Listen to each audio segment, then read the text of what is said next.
আজকে আপনাদের সামনে বিস্ময়কর একটি হাদিস বর্ণনা করব, আশা করি আপনাদের ভালো লাগবে। চলুন হাদিসটা শুনে আসি। একজন সাহাবী ছিলেন, উনি একটা হাদিসের জন্য 1300 কিলোমিটার পথ পাড়ি দিয়েছিলেন।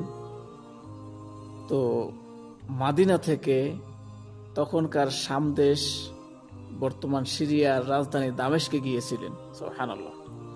এই বিস্ময়কর হাদিসটি আপনাদের সামনে বর্ণনা করব।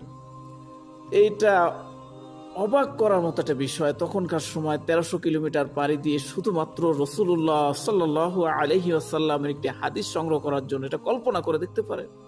পাহাড়, পর্বত, নদী, নালা, খাল, বিল, ভয়ঙ্কর জঙ্গল, মরুভূমি পাড়ি দিয়ে উনি চলে গেলেন দামেস্কে একটা হাদিসের জন্য। যাওয়ার পরে এই সাহাবীর নামটা শুনবেন না? সাহাবীর নামটা ছিল আব্দুল্লাহ ইবনে জাবের রাদিয়াল্লাহু তাআলা আনহু, এবং যেই সাহাবীর কাছে হাদিসটা সংরক্ষিত ছিল সেই সাহাবীর নাম ছিল আব্দুল্লাহ ইবনে উনাইস রাদিয়াল্লাহু তাআলা আনহু। সুবহানাল্লাহ। এবার অনেক বড়, আমি সংক্ষেপ করার চেষ্টা করছি, কারণ যত সময় কম হবে আপনাদের প্রত্যেকের সময়ের অনেক মূল্য আছে। আব্দুল্লাহ ইবনে উনাইস রাদিয়াল্লাহু তাআলা আনহুর কাছে যাওয়ার পরে যখন উনি শুনলেন, হাদিসটা বর্ণনা করতে লাগলেন, একে অপরকে জড়ায় ধরলেন।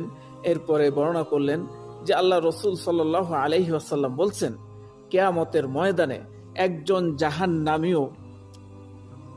নামে যেতে পারবে না অত সময় পর্যন্ত, যত সময় পর্যন্ত সে কি করবে না, অন্যের হক আদায় বা বুঝিয়ে না দিবে। আবার একজন জান্নাতে যেতে পারবে না যত সময় পর্যন্ত সে অন্যের হক বুঝিয়ে না দিবে।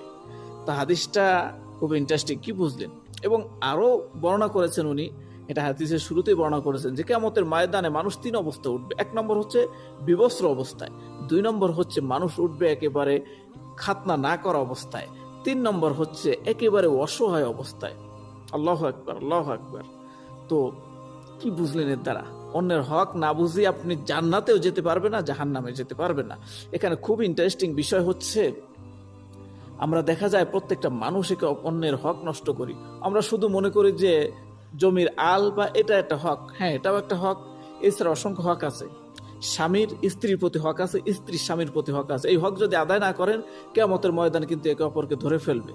ভাই ভাইয়ের হক আছে, সন্তানের প্রতি পিতামাতার হক আছে, পিতামাতার প্রতিও সন্তানের হক আছে। এই ব্যাপারগুলো খেয়াল রাখা দরকার।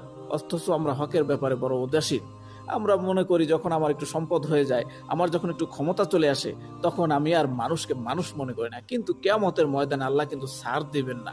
প্রত্যেকটা মানুষের হক বুঝে নেওয়ার পরে সে জাহান্নামী হলে জাহান্নামে পাঠিয়ে দিবেন, জান্নাতি হলে জান্নাতে পাঠিয়ে দিবেন। আল্লাহ সুবহানাহু ওয়া তাআলা আমাদেরকে হকগুলো আদায় করা তৌফিক দান করুন। আমিন।